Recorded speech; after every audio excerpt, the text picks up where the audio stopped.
Bonjour, Patrick, Végétosphère, votre coach végétal, votre coach jardin. Aujourd'hui, les hellebores, plantes vivaces qui fleurissent à Noël. Et pour preuve, regardez, nous sommes en présence, on a quitté un peu le jardin, on est dans les collines, on est du côté de Besançon. Et on va vous montrer là spécifiquement une rose de Noël fétide, une variété tout à fait endémique qui pousse un peu partout en France et qui fleurit naturellement pour Noël parce que nous y sommes. Voici évidemment ce dont nous allons parler tout de suite, c'est maintenant sur Végétosphère. N'oubliez pas de vous abonner, d'aller voir le site végétosphère.com, c'est maintenant. Shall we begin? Eh bien bonjour, voici les hellebores, une sacrée petite plante de Noël. Je vous rappelle que nous avions vu les poinsettias, étoiles de Noël, rouges, crème, jaunes, qui elles sont des plantes d'intérieur. Nous avons aussi parlé dernièrement du cactus de Noël, une autre étoile de Noël, donc un peu moins prisée, mais toujours une plante d'intérieur. Et là, pour le coup, pour Noël et les fêtes de fin d'année, mais pas que, on les retrouve encore en janvier, février, mars, dans toutes les jardineries et chez tous les horticulteurs, les hellebores, Helleborus niger ou Helleborus oriental, famille des renonculacées. Alors ça, c'est une sacrée petite famille, parce qu'au niveau ornemental, on a pas mal de plantes que vous connaissez, en particulier les pieds d'alouette, les delphiniums, en particulier les clématites, et Dieu sait qu'il y en a un paquet, les aconites, les trolls, les boutons d'or, les anémones qui sont si florifères et si envahissantes en août-septembre dans les jardins, en tout cas de belles floraisons, mais une plante qui a tendance à drageonner et à se ressemer facilement et qui envahit un petit peu. Les hellebores sont des plantes qui ont quand même quelque chose d'incroyable. Elles fleurissent au moment où dans les jardins, on ne peut pas dire qu'on a du monde qui se bouscule pour fleurir. Il fait froid, il fait pas beau, et voici une plante qui a un rythme saisonnier totalement à l'opposé de ce qu'on a l'habitude de rencontrer.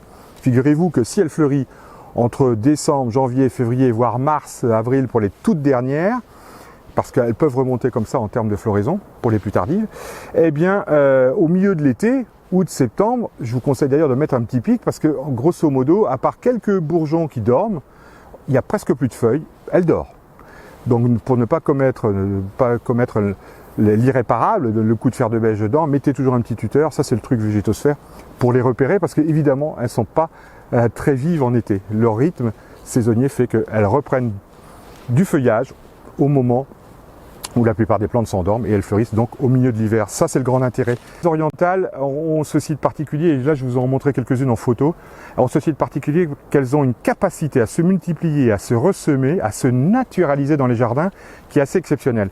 Pour la Niger, c'est moins évident. Mais en tout cas, garder les graines des orientales et où les laisser se ressemer naturellement dans le jardin, ça, il n'y a pas plus simple. C'est vraiment d'une simplicité enfantine. Vous laissez faire et il y aura d'autres orientales qui vont peut-être évoluer. Vous n'aurez peut-être pas la même variété, la même couleur, mais pour autant, c'est possible. Alors ça, c'est pour les hellebores d'une manière générale. Alors, on va peut-être passer vers son histoire. Alors habituellement, je fais description, histoire au tout début, mais là, je vais revenir un peu sur l'histoire, côté un peu mythologique, on va dire, entre guillemets. Les hellebores auraient eu un rôle très important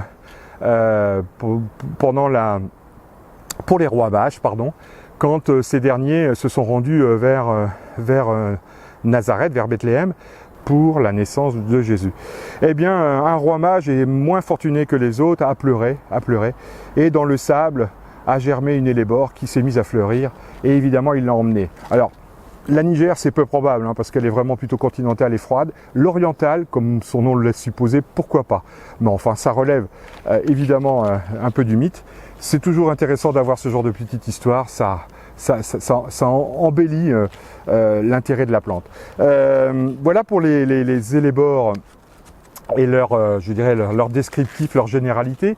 Maintenant, culture, plantation, alors c'est d'une simplicité incroyable. Vous allez la recevoir à Noël. Alors je sais que certains d'entre vous vont la garder un petit peu à l'intérieur. Et c'est d'ailleurs possible. Parfois, on trouve des hellebores sans feuilles, pleines de boutons et de fleurs. Alors vous pouvez les mettre en centre de table pour Noël ou Nouvel An. Mais très rapidement, l'intérêt, c'est de la mettre dehors. Alors s'il fait plus 20 degrés dans votre salon et qu'il fait moins 15 dehors, on va passer par différentes pièces progressivement pour aller la mettre dehors. Mais s'il fait 0, 2, 3, 4 degrés, n'hésitez pas, mettez-la dehors rapidement. C'est vraiment une plante de l'extérieur et dès que vous pouvez la planter, faites-le.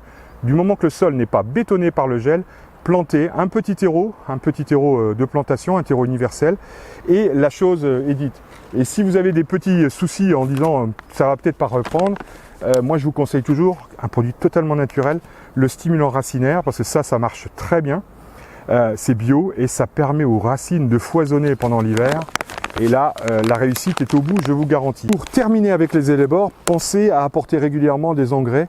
Alors, des engrais plutôt bio, elles n'aiment pas trop le reste, et des engrais qu'on apporterait justement en post-floral ou en janvier, février et mars. Et on remettrait éventuellement une petite couche en septembre, octobre, novembre, avant la floraison. Voilà pour une plante assez peu ordinaire, qui a un cycle inversé. On connaît plein d'autres plantes qui fleurissent pendant l'hiver. Il n'y en a pas beaucoup, mais il y en a quand même quelques-unes. Je pense au jasmin, je pense au Cercis silicastrum Avondale qui fleurit en fin février, début mars. L'Edwardsia. Il y a plein d'autres plantes, mais grosso modo, c'est quand même pas la majorité. La fameuse élébore. Je remontre ce sujet qui est assez exceptionnel parce qu'il y a plus de 100 boutons. Elle est complètement envahie de boutons et elle va nous faire une floraison assez exceptionnelle. Voilà pour les élébores, je vous salue. Je vous dis à très bientôt et n'oubliez pas de vous abonner à la chaîne, d'aller voir sur le site vegetosphère.com, c'est ouvert. Votre coach végétal, Patrick Végétosphère, au revoir. Shall we begin?